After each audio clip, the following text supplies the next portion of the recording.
satsang. Yeah, there's plenty of room up in the front. Feel free to, you can just come up to the front. Yeah. Welcome to satsang, and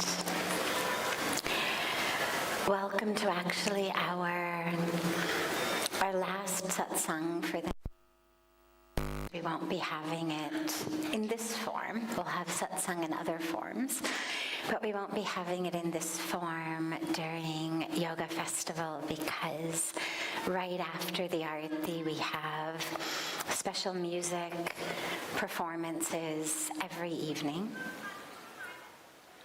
So we'll gather back for satsang again on the 16th.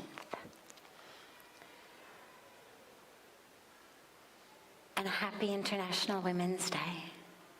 And obviously, as we're speaking in Arati, it's not just women in human form, it's that divine feminine principle, which of course exists in bodies of women and also bodies of men. So even if you happen to be in the body of a man, happy International Divine Feminine Principle Day, to honor and celebrate that energy in you. Starting as we always do, with a question that's come in advance from our family joining us from all over the world online. And then we'll open it up to any questions that anyone here has. There's a microphone right here in the center. So just feel free to come up and share your name and where you're from and share your question.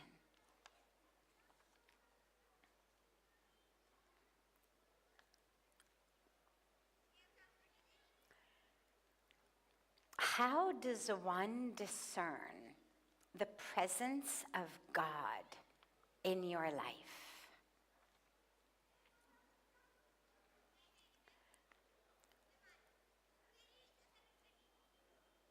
So there's two ways to look at the world. One way is the world of matter that says, this is me. Begins here, ends here, or ends here. It's got a height and a weight and a density and a volume and a color and sometimes a movement, and it's got a history, and that's me. And then there's empty space. And then there's Maria. And she's got her own height and weight and color and density and volume and history. And then there's empty space. And that's the materialistic viewpoint. I am an object, you are an object. There is empty space between us. The other way to look at the world is as spirit. And ultimately, to me, this is what spirituality is an intentional, determined commitment to see the world not as matter, or not only as matter, but also as spirit. And the spiritual viewpoint says, I have a body, I'm very thankful for it, but I'm not the body. I'm soul, I'm spirit. And you have a body and it's very beautiful, but you're not your body. And you are also soul and spirit. And ultimately, there's no place that I end and you begin. There is no empty space between us. Because my soul does not reside within the confines of my body. The same spirit that flows through me flows through you. In the Hindu tradition, the Sanatan Dharma Vedic tradition, we believe there is nothing but God. People sometimes make the mistake of thinking that Hinduism is a polytheistic religion. Oh, look at this, all these different gods. It's just different manifestations of one supreme reality.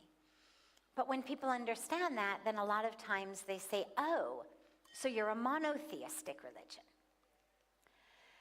The issue there is that we don't believe that there is one God existing with a certain set of in a certain circumstance or a certain set of characteristics. We actually believe there is nothing but God. So neither is it polytheistic, nor is it traditionally monotheistic. It's not here is God who lives here, who performs these actions, who has these characteristics. We literally think there is nothing but God. So in terms of discerning the presence of God in your life, all you have to do is shift from a material viewpoint, an objectification viewpoint, to a spiritual viewpoint. And so whether you're looking at yourself in a mirror, looking at yourself with your eyes closed in meditation, looking at another being, looking at a leaf, looking at a tree, looking at water, looking at a bird, looking at a sunset, whatever you look at, you will see the divine. It's like if let's say you're a parent and you've got young kids or a young kid, and they bring home art projects every day.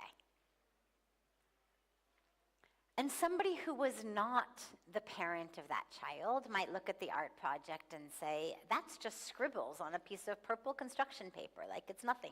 Why do you have it up on your fridge? But you've got all of their art projects taped and pasted and magneted here, everywhere all over the house, framed.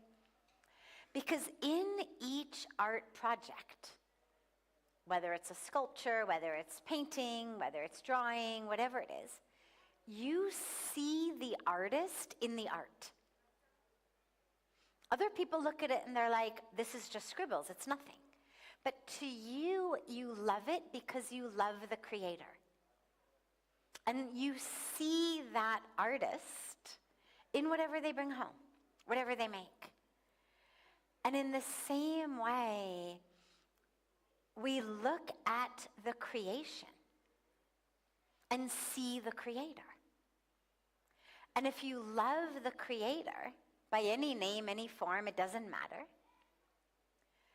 by definition, you should love the creation. If you love your kid, you should love their art projects. Of course, you should want to put them up on your fridge. You might not, be delusional enough to try to sell them at auction, but you're gonna put them up on your fridge. You're gonna frame it in your bedroom. You're gonna post it on your Instagram because you love the creator. And so to discern God in your life is to literally behold anything and everything and see the presence of the artist, the presence of the creator in that. It's the practice of bhakti yoga meets jnana yoga. Devotion meets wisdom. It's awareness meets truth. Yeah, great question. Other questions? Any question? Yes, of course.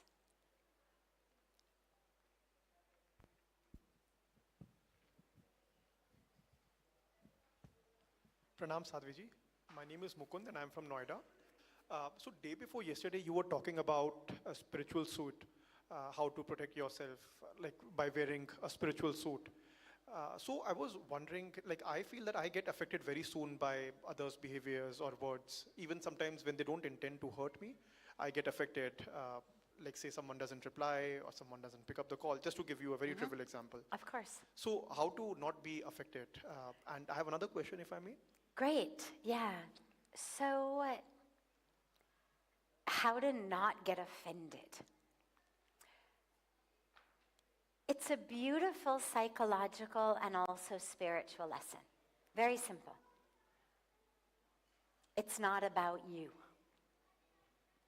Getting offended says, this person was rude to me. How dare they? I'm so nice to them. I'm such a good person.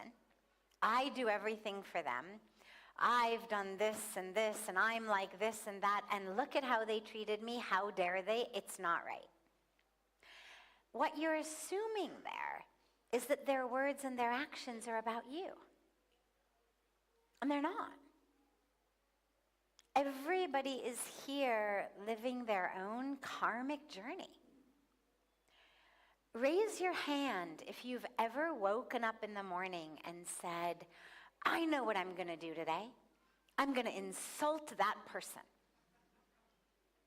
I know what I'm going to do today. I'm going to hurt that guy. I'm going to make that person's life miserable. Have you ever actually woken up in the morning and planned such a thing? Deliberately, you're going to go out of your way to hurt somebody's feelings?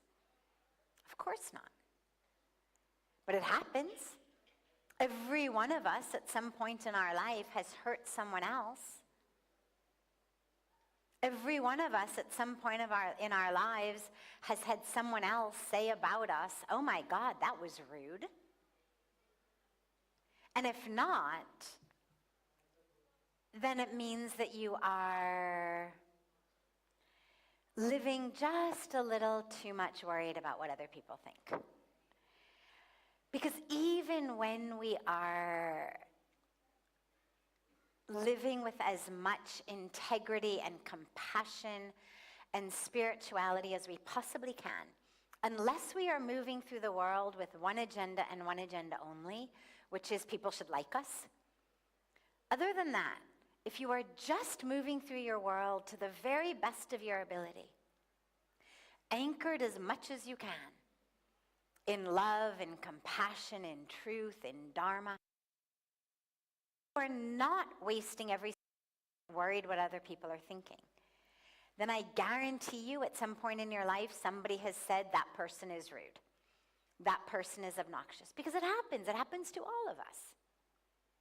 You don't even realize. You walked right by somebody, you didn't notice, they took it personally. You were in a rush, you spoke quickly, somebody got offended. Things happen, you forgot to respond to a message. It happens. So the most important thing to realize is it is not about you. I can almost guarantee you that no one who has offended you woke up in the morning and said, I know what I'm going to do today. I'm going to offend him. I'm going to be rude. I'm going to be obnoxious. They're just living their karmic journey, their karmic package in the best way they can. But the toolbox they have, every one of us has a karmic toolbox we're moving through the world with, and it's built mostly in our childhoods, but then of course we acquire new tools as we move through life. But if the situation demands patience, tenderness, understanding, and I don't have that in my toolbox. I've never learned that. I've never been in a situation where someone treated me with that. And all I've got in my toolbox is impatience, frustration, fear, competition. Well, that's how I'm going to respond to the moment. Not because I tried to hurt you, but because that's all I've got. So you need to ask yourself, how much of my life am I wasting carrying other people's words and actions throughout the rest of my day? They said it, they did it, it's over. A line in the water, it's gone. But you've carried it. You've remembered it. You've held a grudge. You can't sleep. You can't eat. This is your lack of skill in doing the best thing for yourself. And this is where you have to ask one of my very favorite questions. Those of you who have been coming to Satsang for a while or tuning in for a while know that in my personal spiritual journey and personal psychological journey, I really try not to criticize myself or condemn myself or say, oh, that was stupid, this was this. But I try to just ask questions. Just learn to ask the right questions. And one of the questions that I find really helpful is, well, I'll give you two. One, is there an alternative? Might there be a different way of thinking about this moment? Would every single one of the 8 million plus people on the planet respond exactly in the same way to the thing that just happened? Might someone think differently about that? Maybe not someone living today, maybe somebody who lived in the past. Anyone ever possibly could respond to that situation differently? And what I promise you is there's always an alternative. Every time you get insulted, every time you get offended, every time you want to react, don't say to yourself, oh, you're bad, oh, you're not spiritual, oh, there you go, being negative again. Don't do that. Just create space. Say to yourself, is there an alternative? Might there be a different way of thinking about this? One of my favorite things to do, and then I'll give you the second question. One of my favorite things to do is creative write. Make up stories. They don't have to be true. It doesn't matter. All they have to do is shift your mindset. So imagine you're driving down the road and somebody cuts you off so quickly that you have to slam on the brakes and you almost rear end them. Now, most people react to that. Panic, anger, idiot, how dare you, who do you think you are? We slam on our horn, we give them the finger, we tell everybody about it in the night. My God, this guy cut me off. Now imagine that you knew that 2 minutes before cutting you off in traffic, that guy got a phone call from the nearest local hospital that their son had just been in a tragic accident. And if they didn't get to the hospital in the next 7 minutes, they wouldn't see their son alive. Now are you okay with them cutting you off? Right? Takes the sting out, doesn't it? Just a little bit of rewriting. And here's the thing, it doesn't matter if it's true, because there's always a story. And you don't need to know their story. All you need to know is there is an alternative. There is a different way of thinking about that moment. My other favorite question is it worth it? How am I going to feel in an hour, tonight, tomorrow, if I let myself get offended by this? How's it going to impact my life? How's it going to impact the rest of my day? My digestion, my sleep, my mood, my productivity, my creativity. And is it worth it? All right, somebody was a schmuck. They were obnoxious. They were rude. Like, really? You're going to give up your whole day or week for them? Why? Let it go. It's not worth it. Let them deal with their karmic package. You've got your karmic package to deal with. Don't neglect your karmic package because you've gotten so wrapped up in someone else's drama that now you're living their story. Let it go. Yeah. Other questions?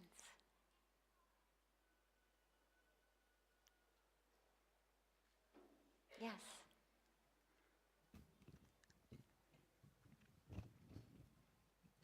Namaskar. Just suggest me that how can I lose all controls? How can you? Lose all controls on anything. Sometimes to get caught in control and if control is like something which eats me up. But what is what you said? How can I lose all? Control. Control. Yeah. So you lose control. Things happen and you lose control? That's what you're No. saying. I want to lose control on anything, any result or anything. Ah, I understand. Yeah. You want to let go of attachment. Yeah. Yes. How to practice detachment. Beautiful, beautiful. Okay. So this is Bhagavad Gita 101. Bhagavan Krishna says, do your best, fully and completely. But do not be attached to the results of your labor. How do we do it? A lot of practice, a lot of awareness, a lot of consciousness, a lot of surrender. It requires witnessing. Just first begin by noticing where you're attached. The best place to start is your stress levels. That which we get stressed about is that which we are attached to. So notice your stress. What am I stressed about? What are the situations that make me stressed? What are the thoughts in my mind when my heart is racing? And that'll give you a good insight into what are the things I'm attached to. And then you bring in some gyan. And you ask yourself very clearly, do I actually have control? Because here's the thing. If us being stressed about something or being attached to it actually changed the outcome, then you could make a case for it. But the issue is, it doesn't. Because what we are stressed about, what we are attached to, always is stuff that's out of our control. I take the exam, now I'm stressed about the result. I submit the project, I'm stressed about what my boss will say. I ask somebody out, I'm stressed about what they're gonna say. I open my heart, I'm stressed about whether they're gonna be loyal to me, hurt me, protect my heart. I love someone, I'm stressed, are they gonna love me back? Am I gonna get hurt again? I take a risk, I try something. I'm stressed it's gonna fail. Every single situation is out of my control. I love my loved ones, I'm stressed they're gonna get sick and die. Out of your hands. So it's really important from a purely gyan, intellectual wisdom standpoint to really realize that the question is not letting go of control. I never had control.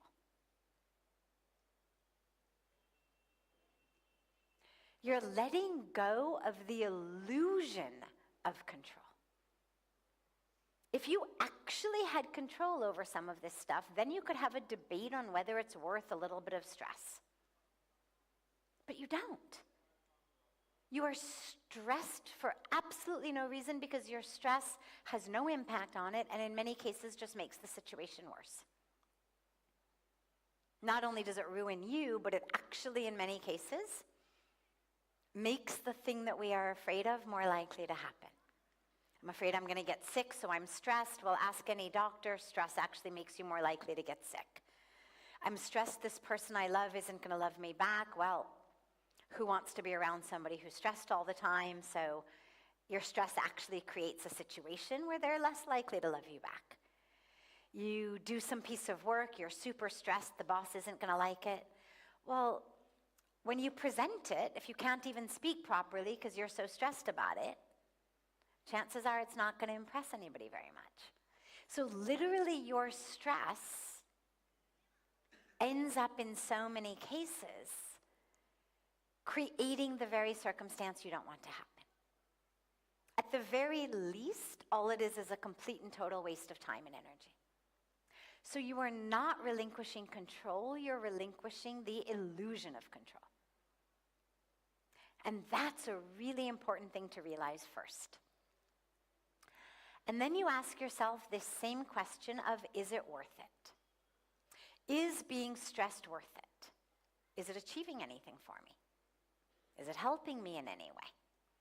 Is my attachment to the way that my child dresses when they go out of the house, is it actually making them dress the way I want them to? Of course not. Is my attachment to X, Y, or Z actually making it happen the way I want? No. So we end up letting go of the illusion of control through wisdom of realizing I don't have control. All I can do is do my best. I mean, you plant a seed. You water it, you shine the sun on it, but do you have any ability to actually make a seed sprout? Right? I mean, none of us do. How do you make a seed sprout? I don't know, you plant it. Well, then what? I don't know, the rest is in God's hands, right?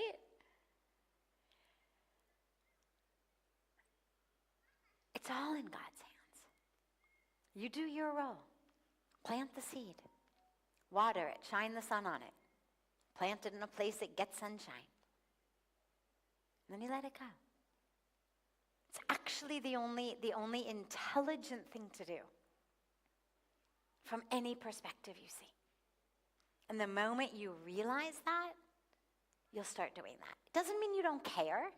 It doesn't mean that we become apathetic or indifferent. Oh, my parents get sick and die, or they don't. Okay, either way. I mean, it's not that we're indifferent suddenly. It's that we simply recognize I don't have control. Therefore, you do the best you can. You surrender the results. At most, you pray. And you deal with situations when they arise, knowing that when they arise, you'll have the tools to address them. Yeah, of course. Other questions? Yes. We'll take this as our last question this evening. So my name is Shrikant. Can an atheist accumulate good karma? Ah, great question. And so one is, the supreme creator that you talked about. He knows that this creation of mine has not acknowledged me. And I'll say that this disturbs me a lot, because amongst my friends, or my friend circle, limited friend circle, I just find the atheists to be better human beings. I'm sorry, you find the atheists Just to be? better human beings, Better better human citizens, more compliance of the law, when others are lost in their ritualistic. Okay, so two-part question. Can atheists accumulate good karma? And is it true that atheists tend to be better people? First of all, our karmic fruits actually are not based at all on what we think. They are based only on what we do. This is a boon, you could say, of Kali Yuga. In Kali Yuga, this era we are in right now, in the Vedic tradition, we believe in different eras. This era is the era of darkness, called Kali Yuga. And in this era of darkness, in which we are living in illusion, living with ego, living in darkness, living in separation, one of the kind of head starts that's been given to us is that bad thoughts that don't translate into action do not acquire negative karmic fruits. You are not penalized for your thoughts, which should be a big load off of most of us.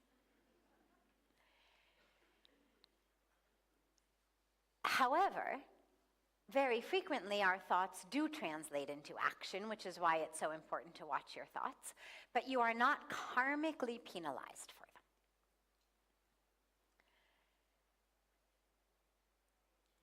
them. The karmic fruit is a result of the karma itself. Karma means action. Whatever we do has a result. Intention matters.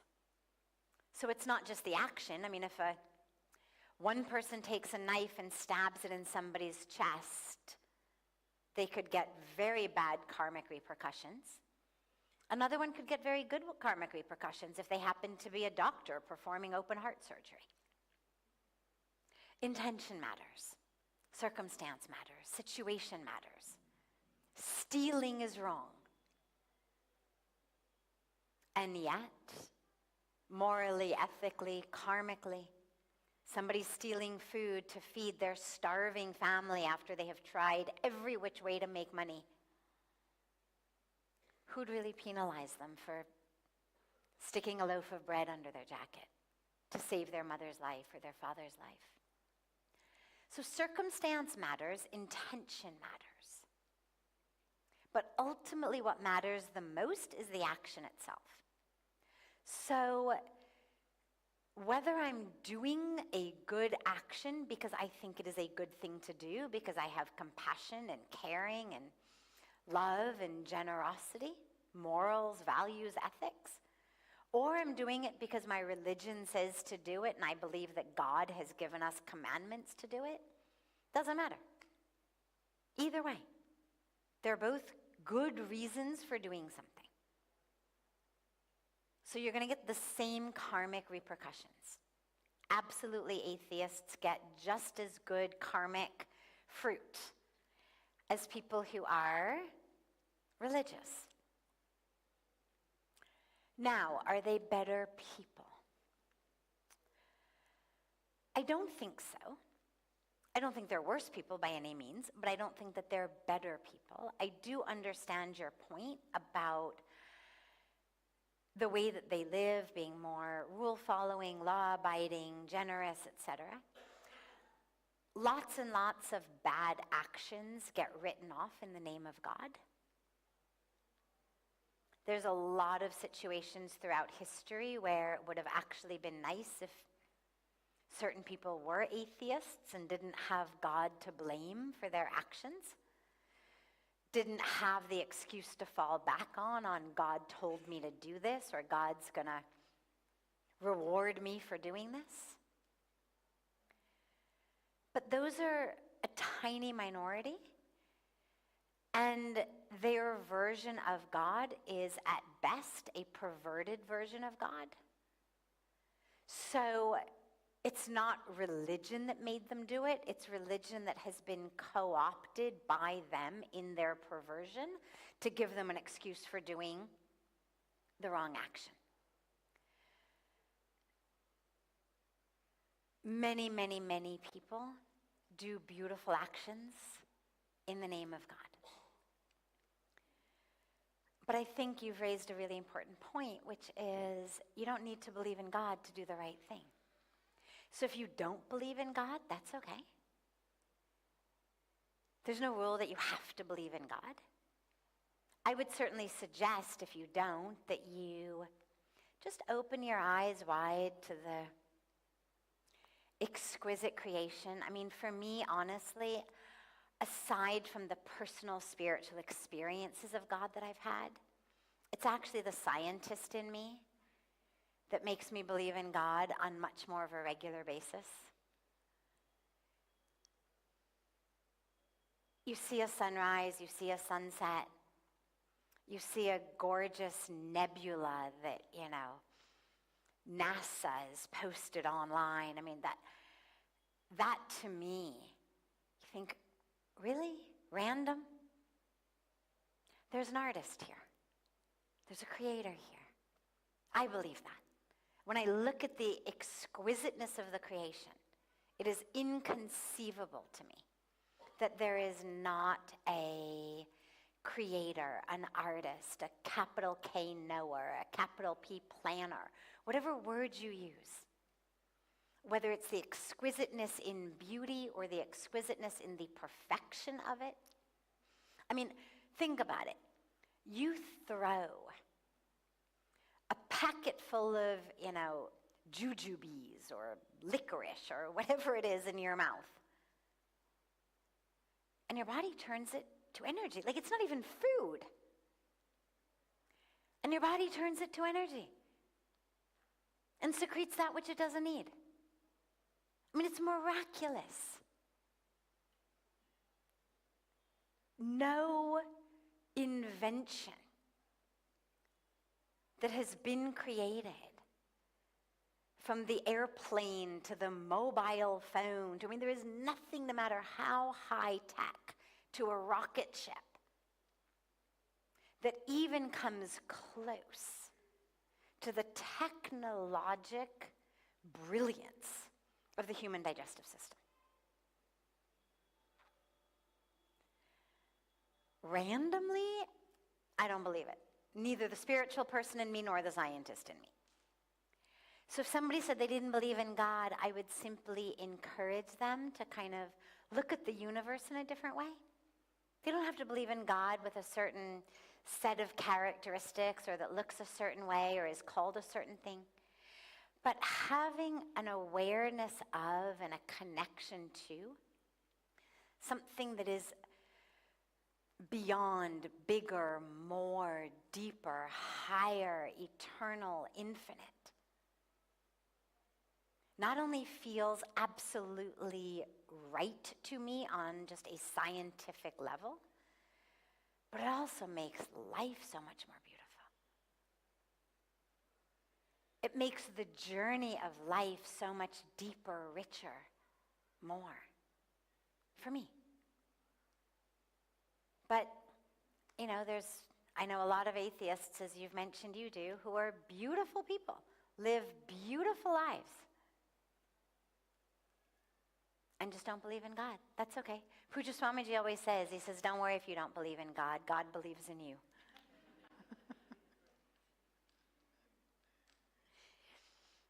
Wonderful. Have a beautiful, beautiful rest of your evening.